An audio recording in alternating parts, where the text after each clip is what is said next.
So today I'm going to talk about photo emulsion and how to pour this in our scoop coater, as well as how to coat our screen. So we have a very forgiving photo emulsion in this print shop. It has a good exposure range. It's not too sensitive to the light, and it seems to hold up pretty well. So this is a Murino brand, which is a screen printing company in Vancouver that I use, and I like this stuff a lot. So what we're going to do is we're going to pour this photo emulsion into our scoop coater. And the scoop coater has two sides. It has a thicker side and it has a thinner side. So you determine that just by feeling it with your hand. What we're going to be using is the thinner side because the photo emulsion that we're using is very durable, as well as that we're not making a huge addition.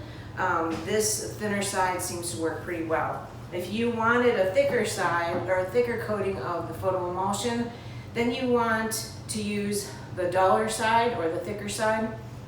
And that's for things like pushing through inks that have glitter or some kind of material in it, so that it allows the photo emulsion to stand up to that kind of abrasion and that abuse. Okay.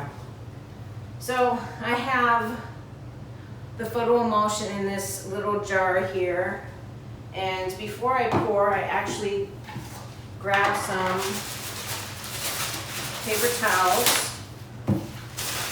I want to pour about halfway in my scoop coater. Let it drip off, and then you're going to use your paper towel to clean this edge. Make sure you do this well, because it makes it very difficult to open if this is not cleaned off well, because that photo emulsion tends to dry off really hard. So it makes it pretty difficult to actually open up the container. Once you have your scoop coater filled, it's going to look like this. I've got about halfway filled. I've got the thinner edge that I'm going to use, and now we're going to put it onto the screen. And one of the things you want to be careful about is how you're applying this. So if I were to do this, obviously the scoop coater is not going to fit on there. It's touching the aluminum frame. We don't want that. So we want to have better contact.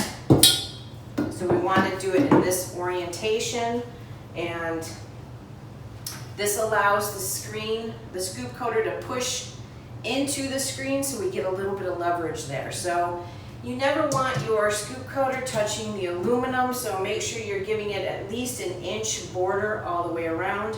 When I start this process, I'm about an inch from the bottom frame, and then I pull up when I'm ready. So about an inch there. I'm going to tip this until all the photo emulsion is touching the screen.